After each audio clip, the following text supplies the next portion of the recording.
In today's video, I'm going to teach you AutoCAD access and use blocks from sample files.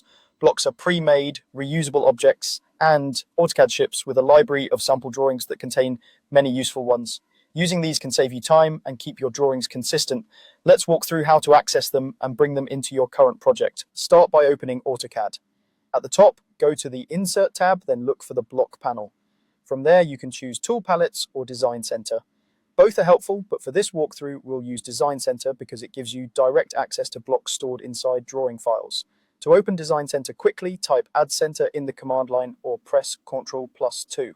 A pane will appear showing folders, drawings, and named content. This is where you can browse to sample files that come with AutoCAD and explore the blocks inside them. In the Design Center, navigate to the samples location. If you installed AutoCAD to the default directory, you'll usually find it under your program files in the Autodesk folder, then the AutoCAD version folder, and then samples. If your installation is customized, simply browse to wherever your sample files are stored.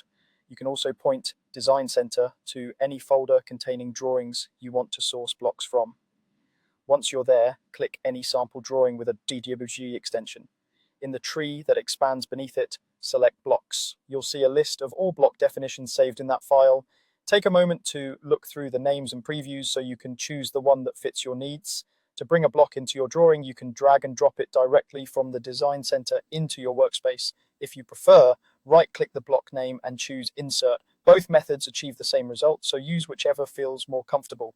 When AutoCAD prompts you, specify the insertion point by clicking in your drawing. You'll also be prompted for scale and rotation. If your units match the sample file, a scale of 1 is usually correct. If the block appears too large or small, adjust the scale value accordingly.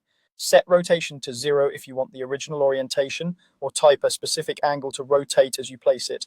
You can always fine-tune position, scale, and rotation later using standard editing tools. That's it. The block is now part of your drawing and available for reuse. You can insert it again from your recent blocks, or repeat the same process to explore more sample content and build a reliable library for your projects.